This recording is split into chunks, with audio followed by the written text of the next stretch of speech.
નમસ્કાર દર્શક મિત્રો, આપ નિહાળી રહ્યા છો આલાપ ન્યૂઝ. આલાપ ન્યૂઝમાં આપનું હાર્દિક સ્વાગત છે. હું છું તમારી સાથે પંડ્યા અંકિતા.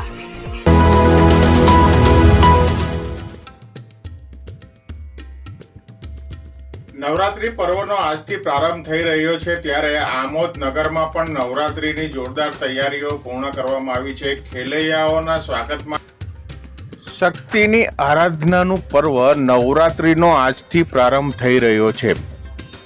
નવરાત્રી પર્વ એ શક્તિનું આરાધનાનું પર્વ છે અને દેશભરમાં એની ઉજવણી કરવામાં આવે છે, પરંતુ ગુજરાતમાં આ નવરાત્રી પર્વ એ શક્તિની આરાધનાની સાથે સાથે ગરબાનું પણ મોટું મહત્ત્વ ધરાવતું દેશનું સૌથી મોટું સામૂહિક નૃત્યનું પર્વ એ નવરાત્રિ બની ગયું છે. દેશ વિદેશમાં જ્યાં પણ ગુજરાતી વસે છે તે ગરબા ગાવાનો શોખીન હોય છે અને ઘર કે સામાજિક કોઈ પણ પ્રસંગમાં એ ગરબા વિના એ ઉત્સવ અધૂરો રહે છે.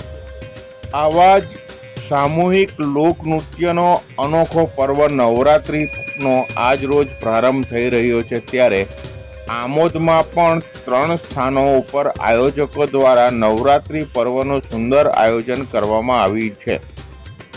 ખેલૈયાઓ માટે આયોજકો દ્વારા સુંદર વ્યવસ્થાઓ ઊભી કરવામાં આવી છે અને વિના વિઘ્ને ગરબા એ રમી શકાય એવી ઉત્કૃષ્ટ વ્યવસ્થા આમોદમાં શ્રી કાલિકા માતા યુવક મંડળ ખાતે, તિલક મેદાનમાં શ્રી વહેરાઈ માતા મંદિરે તેમજ આંબલીપુરા કાછિયાવાડમાં 3 સ્થાનો ઉપર નવરાત્રિ પર્વનું ભવ્ય આયોજન આયોજકો દ્વારા હાથ ધરવામાં આવ્યું છે.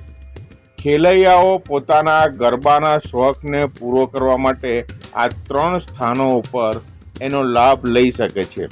શ્રી કાલિકા માતા નવરાત્રિ યુવક મંડળ એ આમોદનું સૌથી જૂનું એ નવરાત્રિનું આયોજન કરતું એ મંડળ છે અને વર્ષોનો અનુભવ આ આયોજકોને છે. જ્યારે વહેરાઈ માતા ખાતે છેલ્લા થોડા વર્ષોથી આમોદમાં આ નવરાત્રિ પર્વ આકર્ષણ જમાવી રહ્યું છે. આંબલીપુરા કાછિયાવાડમાં નવરાત્રિ પર્વ ખાસ કરીને પોતાના વિસ્તારની જ દીકરીઓ પોતાના જ વિસ્તારમાં ગરબા રમી શકે એવા ઉદ્દેશથી ચાલતું મર્યાદિત વિસ્તારના લોકો માટેનું નવરાત્રિ પર્વ છે, પરંતુ કારમી મોંઘવારીને કારણે અને ગાયક કલાકારોના ઊંચા ભાવને કારણે આમોદમાં આ 3 સ્થાનો ઉપર ગાયક કલાકારોના સથવારા વિના ડીજેના તાલે